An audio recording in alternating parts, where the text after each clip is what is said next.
Assalamualaikum warahmatullahi wabarakatuh.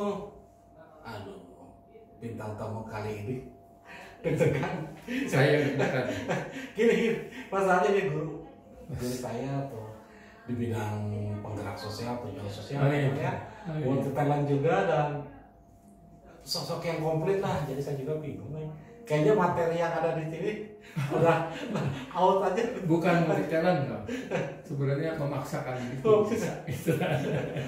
Tapi alhamdulillah gitu kesampaian. Itu kan kalau ibu nggak kesampaian kan katanya bisa konotasinya gila gitu. Ini kan ya. Pertama kali saya mau tanya nih yang banget, pengen ditanyain sampai penasaran nih. Seorang uncle ini menurut saya aneh. Gini loh uncle, ketika orang lain berlibur sendirian atau sama keluarga ke tempat yang tenang, enak, indah gitu ya, pokoknya untuk refreshing lah gitu kan, dengan keadaan segala permasalahan yang ada. Tapi yang membuat uncle menurut saya aneh, malah mengajak keluarga, anak-anaknya atau kawannya ke tempat bencana. Maksudnya apa? Itu maksudnya apa ini gitu? Jawab. Iya, maksudnya. Buat saya dan keluarga, ya. guys, kita punya bahasa gini. Buat kami, everyday is holiday. Everyday is holiday. Setiap hari kita berlibur, manapun. Nah, diajaknya mereka ke lokasi bencana biar mereka tahu apa yang selama ini saya lakukan, apa yang selama ini saya sendiri misalnya berangkat ke lokasi gitu ya. Sampai yang memang membuat saya keren itu tahun kemarin di awal tahun pergantian tahun 2019 ke 2020 ketika terjadi banjir besar, itu justru anak saya yang laki-laki yang umurnya baru 7 tahun waktu itu, dia malah sudah mempersiapkan diri. 7 tahun karena mempersiapkan diri ya, karena dia bilang kata papa kalau dekat Abu diajak, dia sudah packing baju berenangnya, karena memang banjir dan kita akhirnya turun di banjir Bekasi. Dan dia saya libatkan walaupun hanya memegang perahu pada saat itu. Jadi saya ingin mempunyai keberhasilan seseorang itu menurut saya adalah ketika dia bisa mencetak kader-kader baru. Regenerasi gitu ya. Ya, pemimpin yang berhasil itu sebetulnya itu menurut saya, versi saya menciptakan generasi-generasi baru yang akan melanjutkan tongkat estafet yang kita lakukan. Kalau menciptakan orang-orang pintar baru, akhirnya jadi dipinterin terus itu. Tapi gini Kang, mungkin ada kontradiktif juga ya. Jadi gini, anak umur 7 tahun udah dibawa ke tempat-tempat seperti itu. Apa itu tidak membahayakan untuk anak itu sendiri? Ada ilmunya semua. Semuanya ada ilmunya dan kita bekali dan kita pastikan bahwa kemampuan kamu hanya sampai di sini. Jangan memaksakan. Ya, betul. Jadi ketika kita evakuasi dia di pinggir jalan, kita sudah safety, si perahu udah kita taliin sebetulnya ke pohon. Tapi supaya dia punya perasaan saya diberikan tanggung jawab, jadi kita kasih tali dia. Ini harus dipegang, nggak boleh dilepas. Kalau ini dilepas, perahunya akan lepas. Dia belajar bawa. Nah, dia itu belajar. Jadi alhamdulillah sampai saat ini anak itu punya rasa tanggung jawab terhadap dirinya sendiri dan orang lain. Gitu. Dan gini Kang, tadi kata kan holiday is everyday. Everyday is holiday. Nah, tapi gini, kan Uncle hobinya selama ini buang-buang duit. Nggak, gini lewatnya gini. Saya pernah dengar dari seorang kawan, Uncle tuh menjual motor untuk menolong seseorang. Lalu memberikan motor untuk kepentingan difabel untuk melakukan aktivitas. Belum lagi memberikan uang pribadi dan properti pribadi untuk menolong sesama tanpa melihat bahwa di dalam buku tabungan Uncle John. Nah itu gimana itu Uncle? Jadi lucu ya, sebetulnya bukan bohong.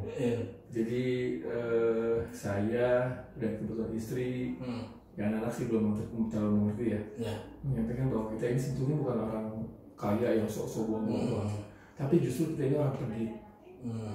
Kita ini orang pelit. Pelit gimana? Pelit karena nanti harta kita akan kita bawa sampai mati, sampai ke liang kubur, sampai ke hari akhir di saat perhitungan nanti. Hanya saat ini saya titip-titipkan ke orang lain. Gitu lah.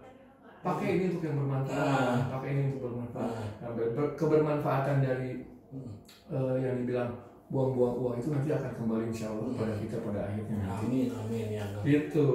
Jadi apa yang didapat sama Uncle sama ini? Kebahagiaan. Kebahagiaannya seperti apa? Kebahagiaannya itu kita berpikir bahwa pada saatnya nanti kita di yaumil akhir. Itu jadi terlalu jauh memang berpikir. Tapi karena tujuan akhir dari kehidupan adalah kematian. Betul. Dan kita nggak mau pada saat nanti kita dihisab, kita lama. Betul. Gitu. Jadi ketika kita sudah tidak punya apa-apa, apa yang mau dipertanggungjawabkan? Apa yang mau dihisab? Orang udah nggak punya apa-apa gitu. Kayak logikanya kalau orang susah menerima ini, kita berpikir gini. Ketika kita belanja ke supermarket, pada saat di kasir, saya cuma beli satu batang coklat, yang lain sampai berkeranjang-keranjang. Yang mana akan lebih dulu keluar? Kan gitu. Pasti yang cuma satu. Nah itu. Saya mau cukup ini aja deh. Secukupnya aja buat saya. Jadi yang penting cukup. Ya. Tuh. Pas pengen mobil cukup uangnya. Amin. Pengen apartemen cukup uangnya. Amin. Pas beli rumah cukup uangnya. Amin. Pas ingin membantu lebih lagi pada Amin. cukup uangnya. Kita kan. Kuasa Allah, guys. Betul. Ketika kita pengen, saya punya mobil cuma satu. Tapi pada saat itu lagi motor kayak gitu sudah habis sampai motor besar pun saya jual semua. Tadi ada 7. Terus pada saat kita butuh mobil, memang perlu untuk gaya-gaya tapi untuk lapangan. Tiba-tiba datang orang ke rumah, Kang Tibob ini ada kunci mobil, ini STNK, ini BPKB, mobilnya diparkir. Kayak dicerita ya? Kayak dicerita. Itu setelah 2 bulan, setelah saya menerima ambulan. Setelah menerima ambulan. Ambulan pun begitu. Datang orang, nanti bawa tolong ambil ambulannya di Bekasi. Itu dari salah satu pengusaha Indonesia yang luar biasa banget, itu Bunda Sali Giovanni, pemilik Batik Rusmi, pemilik Kerajaan Bali. Dia usahanya gila-gila, tapi sampai gitu. Dia orang kaya, tapi tidak merasa dirinya kaya. Dia bagi terus apa yang dia punya. Itu saya juga belajar dari beliau.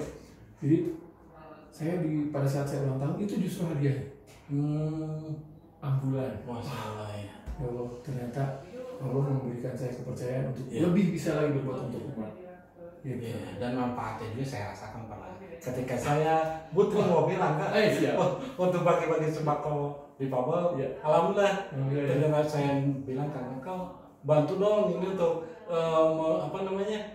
membagi-bagian ini sampai ke daerah-daerah. Ternyata mobilnya dikasihkan. Orang-orang dari tim angka juga sih berbantu. Wah itu betul-betul yang bermanfaat. Mudah-mudahan angka bisa dapatin lebih seperti namanya. Amin. Karena gini angka saya percayanya bila seseorang menuai kebaikan maka kebaikan itu kembali lagi kepada orangnya. Amin. Maka lebih besar lebih berkah. Amin. Nah gitu. Nah kini angka masalah kematian. Angka ini terus beruntung. Diberikan kehidupan yang kedua kali setelah terkena GBS. Dan pasca prosesnya setelah terkena GBS, Uncle ini beratnya apa? Karena beliau ingin mengakhiri hidup ya. Ya betul. Gitu kan, karena merasa mungkin apa nggak tahu lah seperti apa mungkin. Nah ini bisa serangan gimana? Ya. Itu terjadi beberapa tahun yang lalu. Ketika memang pada saat itu jangan pernah memaksakan apapun. Ketika Allah sudah berkehendak, udah istirahat. Kamu udah terlalu capek. Tapi karena pada saat itu masih euforia terlalu berlebih, pada akhirnya kita memaksakan diri sampai pada akhirnya saya tidak bisa bergerak sama sekali, hanya bola mata yang bisa bergerak kiri kanan. Nah, di situ saya berpikir gini, buat apa lagi saya hidup kalau hanya untuk membebani? Pikirnya seperti itu. Dan sampai pada akhirnya satu saat saya berpikir untuk mengakhiri hidup saya. Beruntungnya saya punya istri yang luar biasa. Saya waktu itu ngejatuhin diri, karena nggak bisa ngapa-ngapain, cuma gerak-gerak kiri kanan sampai ada jatuh dari ranjang. Saya mengelinding, terus saya jatuh menjatuhkan diri dari lantai 2 ke lantai 1. Tapi kalau Allah itu, ya karena frustrasi jujur tidak bisa lagi frustrasi membuat apa-apa dan mau yang tadinya seperti apa pergerakan kita cacat jeblek kayak gitu nggak bisa ngapa-ngapain, bahkan jadi kan mungkin saja di luar sana kan akhirnya gitu lah Ibob yang biasanya gini, nah sekarang karena batunya lo nggak bisa ngapa-ngapain. Nah pada saat itu ternyata jatuhnya saya dari lantai 2 ke lantai 1 itu bukannya jadi bukannya tetap jadi mati atau meninggal ya, tapi setelah itu justru saya bisa bangun dan bisa jalan. Masya Allah. Pengalaman yang luar biasa. Jadi semua orang bisa menghadapi atau menjalankan pengalaman seperti ini. Biasanya kan orang kalau terpuruk saya sudah untuk bangkit lagi susah. Berarti di sini saya rasa bahwa peran istri dan keluarga sangat penting. Penting banget, luar biasa. Kalau pada saat itu istri saya juga tidak sabar, mungkin ya bisa aja kan ya. Ngapain aku mesti bertahan dengan orang seperti ini gitu? Gak bisa ngasih uang. Yang ada kemana-mana mesti kita yang anterin kan. Udahlah. Itu kayak si Teteh juga luar biasa ya. Nah itu apalagi tapi kan kalau saya anak masih kecil ya, mesti butuh perhatian lebih. Nah setelah saya bangun itu kawan dari situ saya baru berpikir, dan saya pada saat itu semakin menguatkan diri bahwa Bismillahirrahmanirrahim, hidup saya memang untuk umat.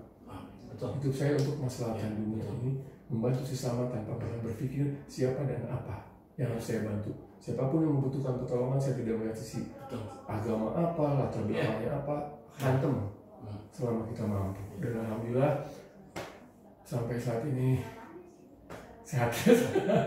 Nah ini, Uncle, gini kan, jadi pengen gini kan, peran istri. Uncle ini termasuk istri, ikatan suami takut istri. Kenapa macam itu? Beliau sangat hormat kepada istrinya. Saya tahu banget ketika beliau mau melakukan apapun, termasuk mendonasikan motor, dia selalu memberi restu istrinya. Meminta restu istrinya. Apakah itu menurut Uncle perlu untuk dicontoh oleh orang lain? Ya, kalau sebelum menikah kita pastinya restu orang tua dan restu ilahi. Setelah kita menikah, ridho dan restunya istri itu adalah ridho dan restunya orang tua. Berarti ridho dari istri itu adalah ridho dan restunya dari Allah. Itu. Saya tidak takut sama istri. Saya bukannya istri, bukan.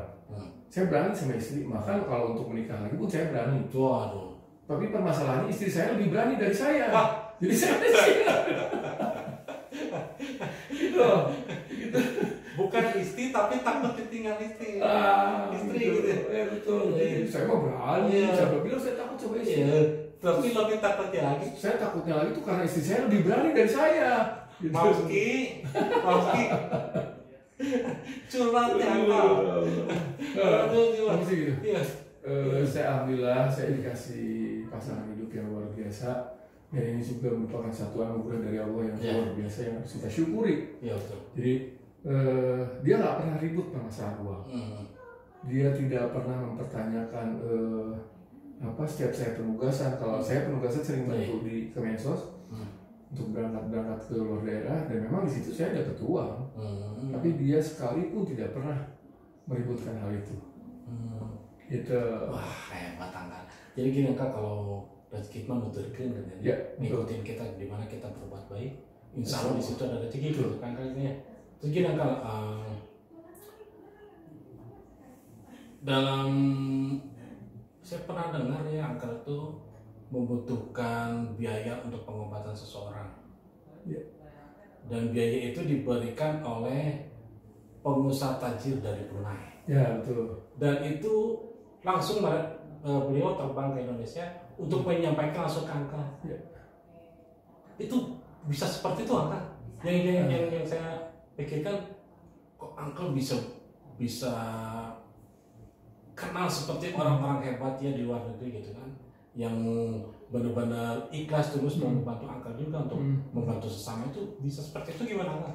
Itu dia tadi yang saya bilang Alex, ketika kita membantu orang lain jangan pernah melihat siapa, apa, latar belakangnya, bagaimana gitu dia. Pada saat itu saya pernah menolong sepasang kakek dan nenek di Jakarta.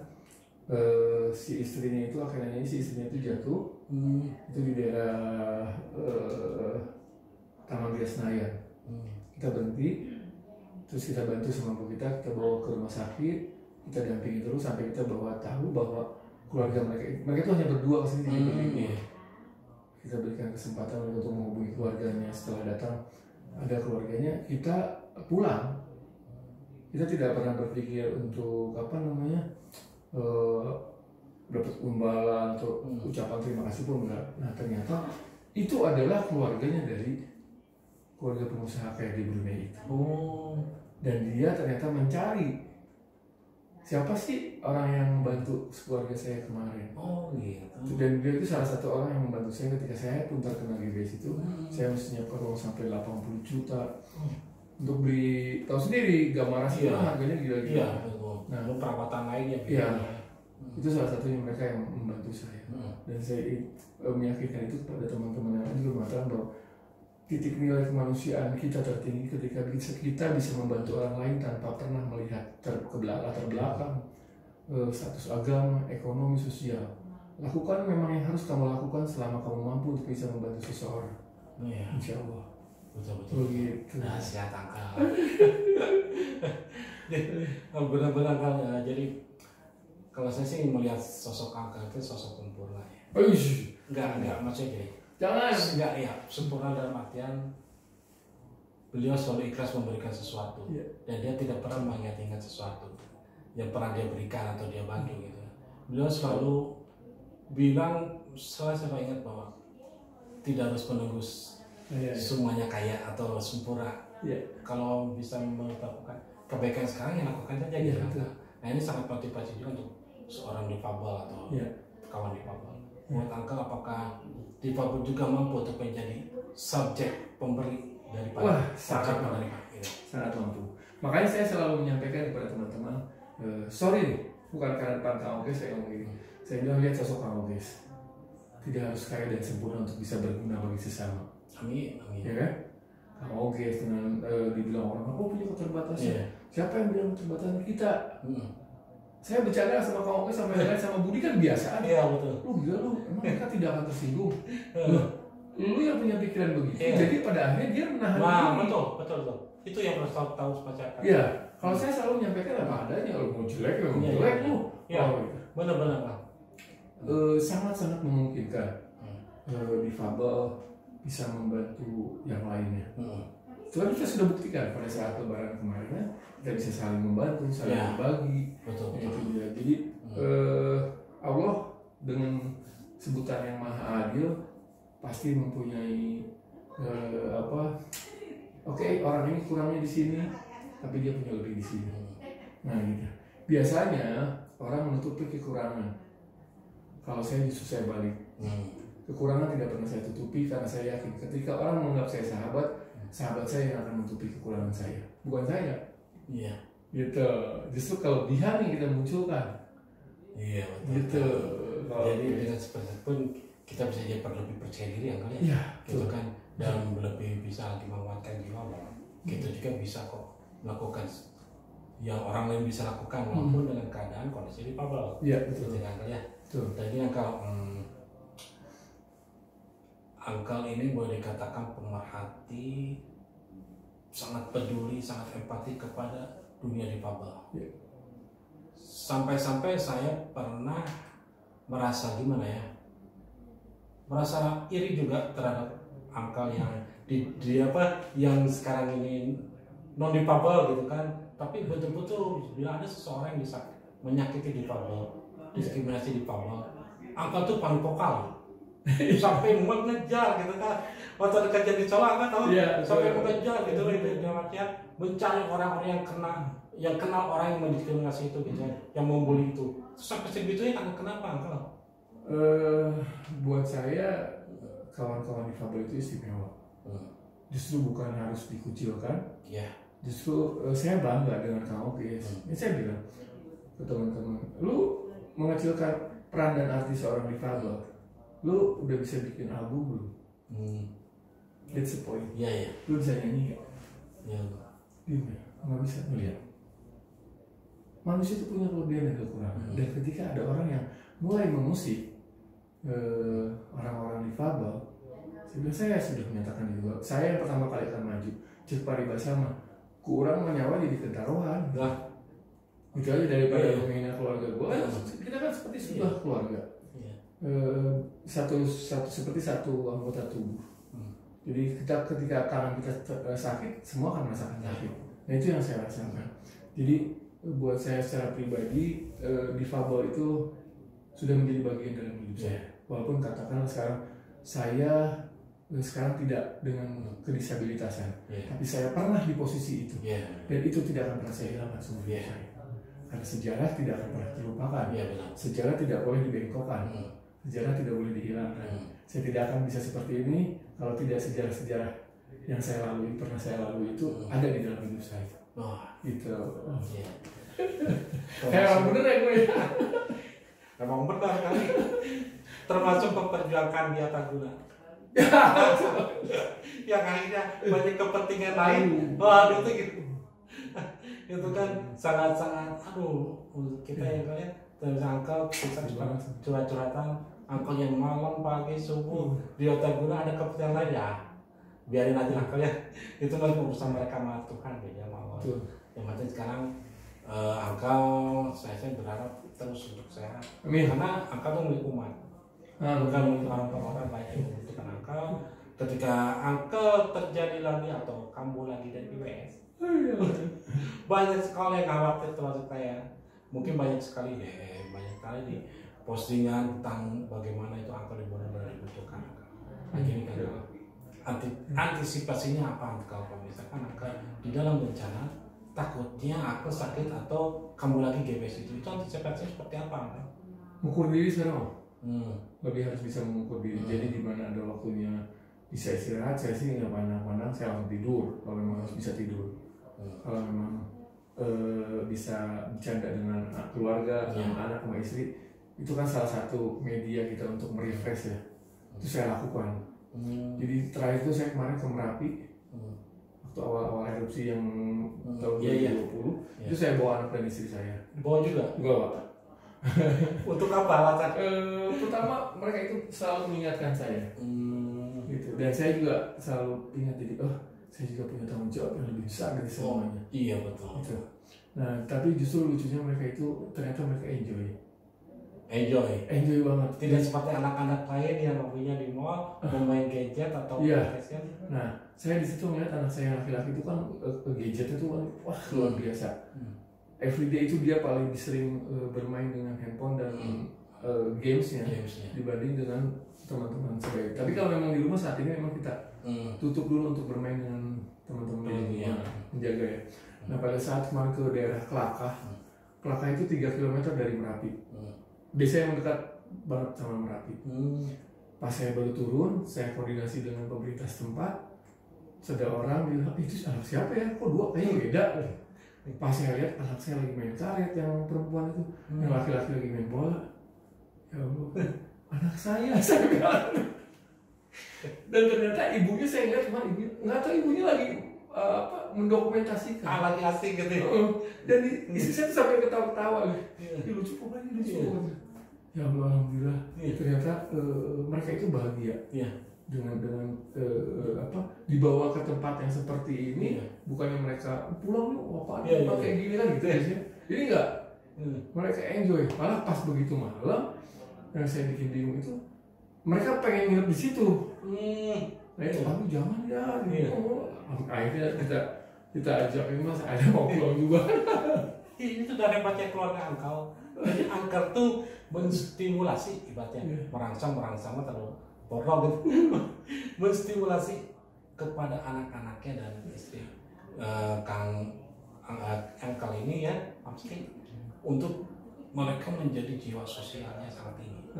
Maka saya pernah dengar bahwa anak laki dengan ikhlasnya memberikan PS yang baru dibelinya untuk orang lain, untuk kebahagiaan orang lain, gitu kan? Itu cara mengajarkan itu seperti apa, Angkel? Saya juga tidak pernah. Gila, saya nggak pernah mengajarkan secara langsung, tapi dia sendiri yang memang melihat kali ya. Jadi itu tadi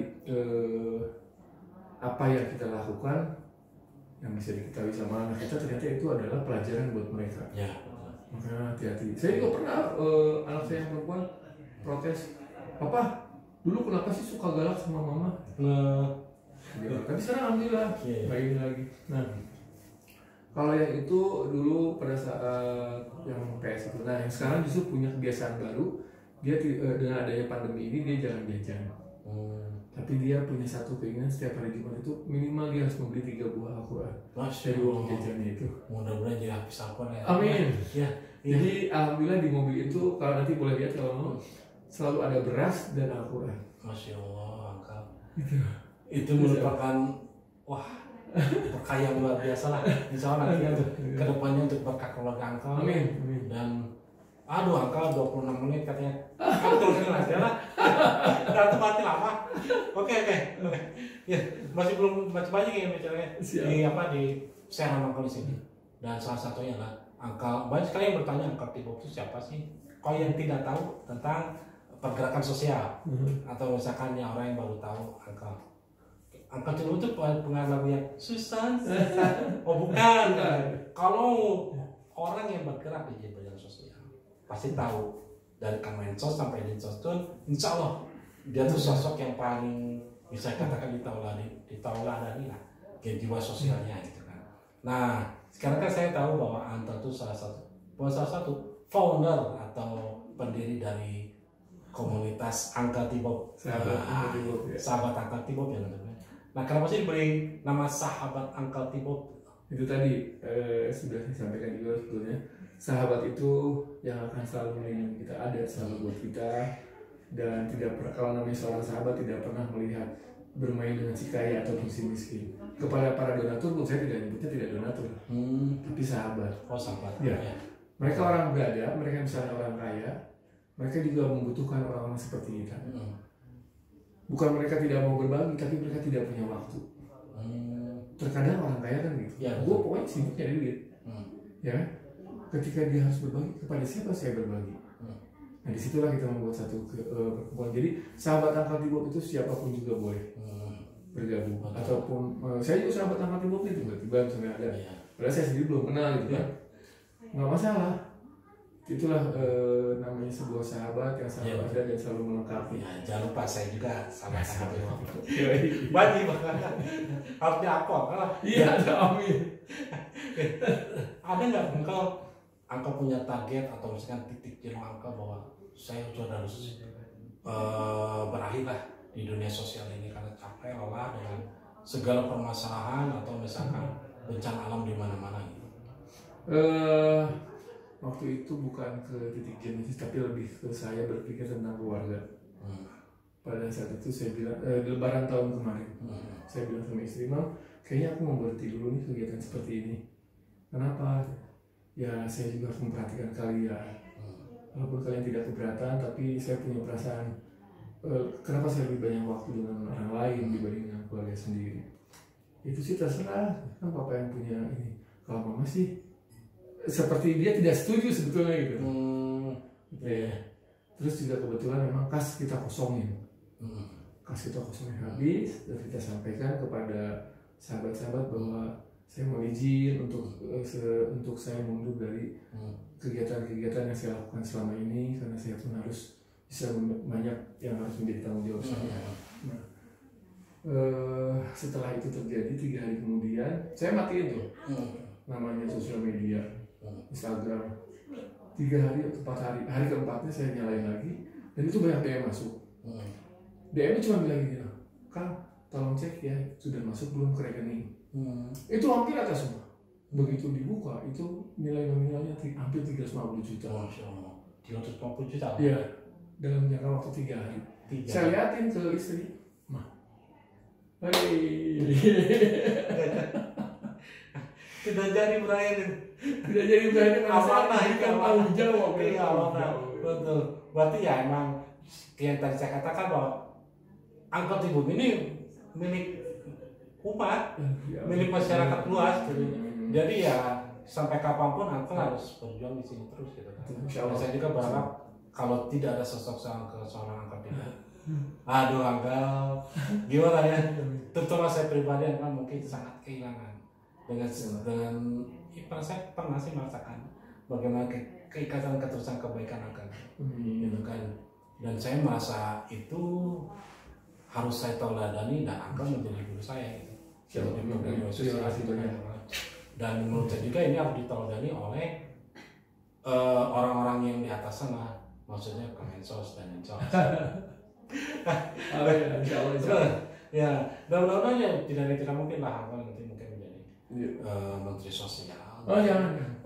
Kenapa kan? Apa karena kalau itu jabatan politik. Jadi kalau jabatan politik, dan saya bukannya anti politik, tapi saya mencoba menghindari kotak-kotakan. Menurut Uncle masih ada kotak-kotakan di antara Kemensos sendiri atau Dinsos sendiri itu? Bukan. Artinya ketika saya duduk misalnya menjabat sebagai seorang yang public figure yang notabene ada belakangnya itu ada beda partai. Saya tidak ingin. Jadi saya akan melakukan kebaikan ini tanpa bendera. Wah betul. Betul banget. Dan besok boleh dilihat. Besok itu kolaborasi antara beberapa partai, tapi saya sudah bilang sama mereka bahwa besok tidak ada namanya bendera. Kita manusia, sama-sama makhluk hidup, sama-sama makhluk sosial. Nah, itu yang seharusnya dilakukan oleh semua partai kali ya. Tapi kan nggak mungkin. Itu besok. Itu besok akan kolaborasi beberapa orang petinggi partai malah. Kalau boleh dibilang petinggi partai, tapi mereka sudah kita ajak ngobrol juga, dan mereka malah, saya setuju sekali. Karena pada dasarnya saya juga butuh bekal untuk di akhirat nanti. Ketika saya berpakaian dengan berbaju partai, berarti saya bukan sebagai manusia makhluk Allah, bukan makhluk sosial, tapi saya sebagai anggota partai. Gitu. Dan itu yang diingatkan oleh orang lain gitu. Dan yang ini diingatkan oleh Uncle Tibo gitu. Dan harusnya seperti itu kan, ada seseorang yang hilang kalau diingatkan gitu kan. Ada seseorang yang misalkan menyemat dana bantuan sosial yang diingatkan juga kan. Jadi menurut Uncle sebetulnya yang Uncle tahu deh, dana atau bantuan sosial untuk difabel udah tepat sasaran. Bukan hanya untuk difabel saja, betul. Kalau untuk difabel mungkin lebih ini ya, tapi lebih luas lagi untuk yang masyarakat umum aja juga belum tepat sasaran. Kalau menurut saya secara pribadi, karena apa? Karena masih bermain dengan namanya nepotisme, kedekatan dengan seseorang dengan pejabatnya, kedekatan seseorang dengan pengurus pemerintahan yang di bawah. Jadi terkadang kita menyalahkan dari kementerian. Kementerian ini tidak adil nih, padahal kementerian dapat rujukannya dari bawah, dari tingkat RT RW keluar kecamatan juga gitu kan. Laporan ya. Bagaimana kementerian punya data kalau tidak dari bawah? Tapi orang dengan mudah menyalahkan kementerian, padahal kementerian tahu dari mana. Tinggal di RT sekian. Sebenarnya ini yang perlu diklarifikasi ya. Sebetulnya kan kita juga tidak boleh nyalakin langsung yang di atas ya. Atau misalnya Kemensos ya. Karena mereka juga butuh data bantuan dari kita gitu. Kalau misalnya tepat sasaran atau enggak, mungkin ada data dari kita yang tidak sampai ke sana. Betul. Gitu kan akalnya. Tapi mungkin ya kalau jika saja misalkan kemarin kasus di Kemensos ada yang korupsi dan sebagainya gitu ya. Apakah menurut Uncle dana bantuan itu akan cukup untuk diberikan kepada masyarakat? Ini kembali lagi seperti ini kalau soal itu. Banyak orang tidak percaya akan COVID, tapi percaya akan bantuan sosial untuk COVID. Saya emang nggak percaya COVID-nya, tapi kalau ada dana bansos untuk yang gara-gara COVID, ya saya juga mau gitu. Ya kan? Kalau COVID-nya percaya? Enggak. Jadi gini, kalau bukan saya membela juga Pak Juliari, bukan. Karena harus kita sikapi juga bahwa itu bukan dana korupsi langsung. Saya ini perlu tahu, masyarakat tahu ya. Itu adalah hadiah yang diberikan oleh beberapa rekanan kepada beliau. Gitu. Misalkan beliau sendiri tidak menandatangani itu semua. Tidak semua pengadaan barang itu dia yang menandatangani, karena memang ada bagiannya. Hanya sebagai pucuk pimpinan dia bertanggung jawab. Kalau memang dia korupsi secara murni, mungkin nggak uang yang ditaruh di kantor. Dia akan simpan dan sembunyikan uang itu serapi mungkin. Tapi ketika ditanya uangnya mana, silakan lihat ke kantor saya. Itu komplit. Apakah menurut ada juga proses yang tidak sehat di sini? Ayo. Manusiawi.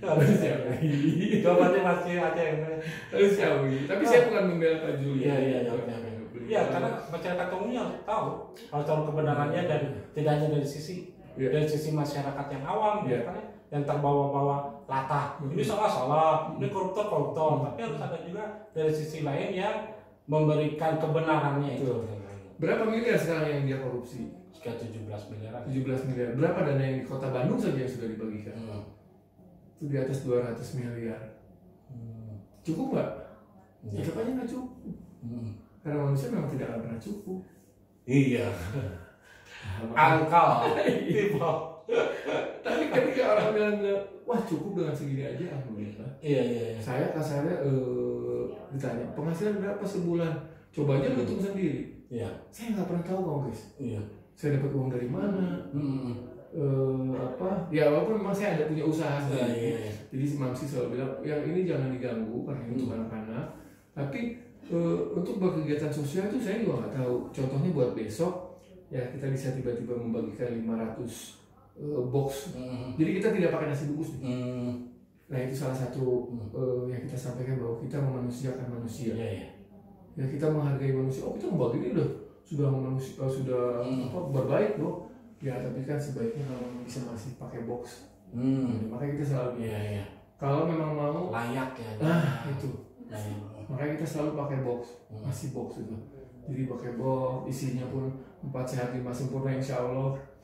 Kadar gizinya pun kita tercukupi karena kita juga pakai ahli gizi dari UPI. Jadi semua kita nilai itu, inilah salah satu bukti bahwa kita memanusiakan manusia yang lain. Walaupun dibagikannya untuk umum, untuk yang lain-lain yang tidak peduli, bodo amat arek gizi ayam atau untuk posisinya gitu kan. Jadi menurut aku jangan sampai ada kata sakit itu mending itu beda. Gitu ya. Dengan sakit itu Tuhan dikasih Tuhan. Enggak. Itu itu cara-cara tidak ikhlas. Jangan pernah berkata itu. Masih bagus juga. Itu juga udah bagus. Segitu juga udah bagus. Cuma aja ngasih juga. Itu nggak ada nilai pahalanya. Iya. Kalau kita ngasih hanya untuk sekedar mengenyangkan perut, itu sama dengan apa ya? Kita hidup di tengah gurun pasir yang debunya banyak, ya udah di situ aja lu masih dapat napas kok oksigen. Padahal belum tentu baik oksigen. Jadi seperti itu. Jadi kenapa tidak kalau mereka masih bisa diberikan yang lebih baik, kita berikan yang terbaik. Jadi seperti yang pernah disampaikan oleh di salah satu hadis, berikanlah yang terbaik yang kamu punya untuk memberi kepada orang lain. Itu supaya kamu pun dapat yang terbaik yang kamu dapat. Itu ceritanya. Tapi waktu juga atau gimana ya? Pengen banyak. Tapi satu aja yang bahasa tadi di belakang kita ngobrol tentang COVID. Ya. Uncle ternyata tidak terlalu percaya oleh vaksin COVID. Kurang lebih seperti itu. Ya.